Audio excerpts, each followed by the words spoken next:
Overpopulation means crowded freeways, smoggy vistas, and not washing the car. It means 66% of us not getting enough food to fully develop our minds and bodies. It means 2 billion people which live on less than $2 a day are barely surviving. In places like Somalia, it means children are starving, people are fighting to eat, and some are dying. Some believe these problems are not caused by overpopulation. Instead, they blame intermittent conditions like drought, ethnic tensions, corruption, or bad planning. However, these are just fire starters. The flammable material has been amassed by the creation of too many people, declines in the Earth's carrying capacity, and increases in separation between the rich and the poor. The developed world might have been able to stop the Somali tragedy with aid, but when the price of fossil fuel doubles, when the price of food doubles, the 1 billion people living on $1 a day will be consumed by a firestorm of starvation, probably before 2020. I don't expect the developed world will give up its already declining well-being to save them. You would think with these destinations in plain view, you would think with the forces of growth inside fixed space, diminishing resources, increasing energy prices, increasing separation between the rich and poor in full view, it would be easy to see that each and every person living on Earth contributes to the forces pushing others off the plate. It would be easy to see overpopulation means murder. Let me make this personal. I am a murderer because I know the resources I consume could keep someone who is starving to death alive. Alternatively, this man unknowingly commits murder because in providing for his family, he kills this child. All people on Earth unknowingly murder. As scarcity increases, each one of us will murder more.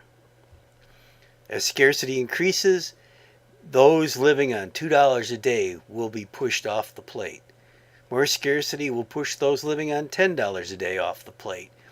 Eventually, increasing scarcity will push even those earning $100 a day off the plate.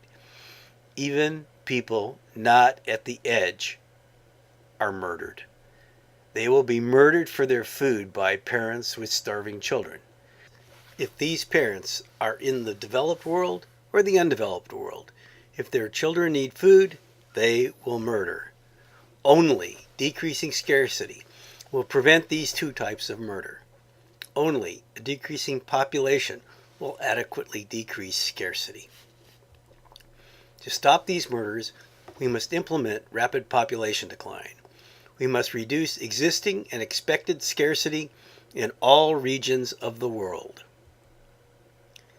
Starvation and genocide reduce population, but aren't these the murderous conditions we are trying to eliminate?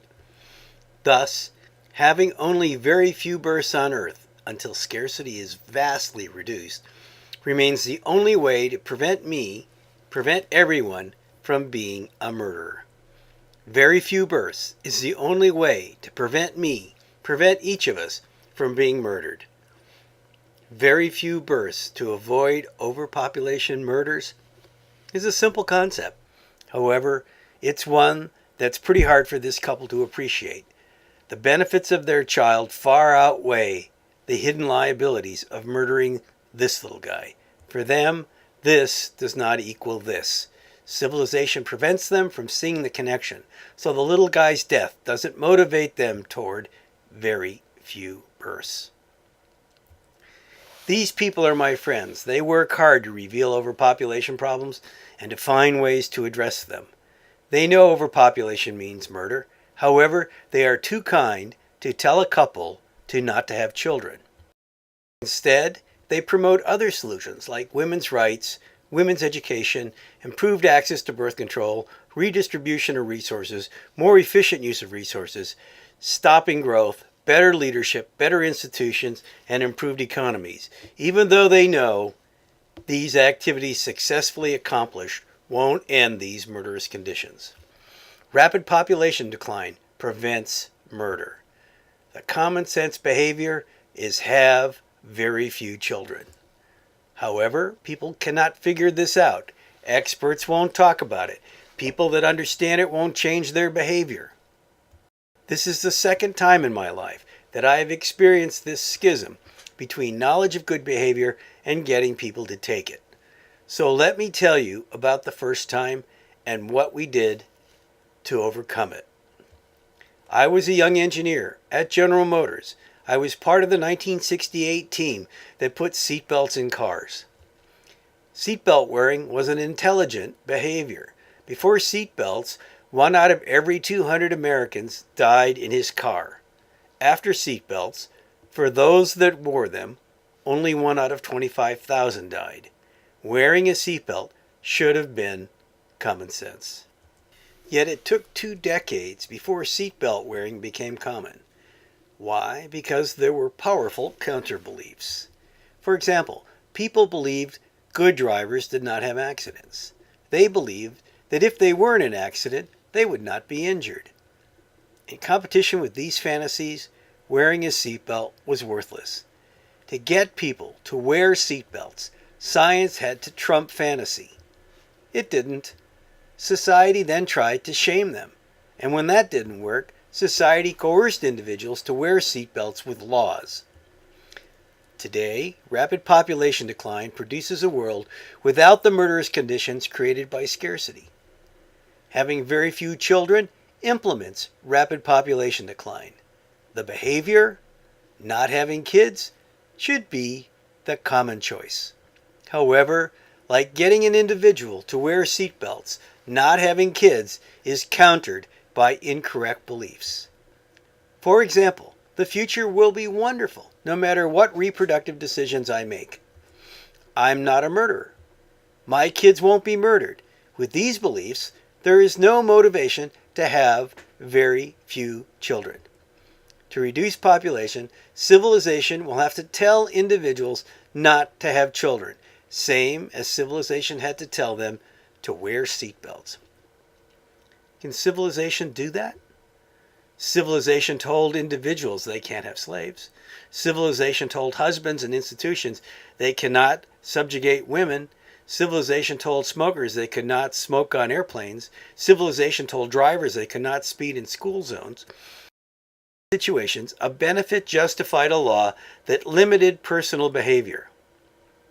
In the case of overpopulation, to stop murders, civilization can pass laws that tell people you cannot have children. Any process that tells people they cannot have children implies a giant increase in civilization's authority, an increase that only could be considered if an unprecedented injury seemed imminent. Two processes by which societies dictate behavior to citizens: creating a new social consensus which works independent of what form of government or culture are currently in place, and through the ballot box, which only works in a democracy. For example, if a majority of the people believe slavery is wrong, they can say, you cannot have slaves. In the case of overpopulation, if a majority can say overpopulation creates murderous conditions, then a society can dictate. Democracy can have a law that says, you cannot have children. Our task is to create a majority that believes overpopulation means murder, that believes we need rapid population decline to stop murder. This task conflates two: how do we get this individual to replace his fantasy, this course is wonderful, with the reality, this course murders children? How do we get him to believe these murderous conditions are increasing? That while today scarcity kills only the poorest of the poor, tomorrow expanding scarcity will engulf or kill his child. Before we try to create this majority, we should understand what changes we are asking which people to make. Let's distinguish between the challenge of changing a person's beliefs and the challenge of changing a person's behavior. It is easier for a northerner without slaves to change your beliefs on slavery and thus pass a law that no one can have slaves than it is to convince a southern slave owner to change his behavior and free his slaves. Thus, If we are going to use rapid population decline to stop murders, we have to understand it is a difficult and exhausting task to convince an endless stream of newlyweds that the act of having children is also an act of murder. Stopping murder is more easily accomplished if each couple just obeys a law, the same as Southern slave owners. So our candidates for belief change are not newlyweds. They are the parents and grandparents who don't want to be murderers. They don't want their kids murdered, and their reproductive agenda is behind them. The task is to get them to see the earth has too many people. Bad things are happening. Worse things will happen. And to avoid them, we have to implement rapid population decline. We have to go through a time period, just part of this century, of very few children. Once they get this new view, it is not their job to preach to their own grandchildren. Instead, it is their job to create a civil law that tells everyone not to have children. In summary, overpopulation makes each of us responsible for murder. Stopping the murder requires convincing 2 to 3 billion parents and grandparents that they should intervene into everyone's personal reproductive decisions. With their range of beliefs, there will have to be many different stories. This video series tells these stories.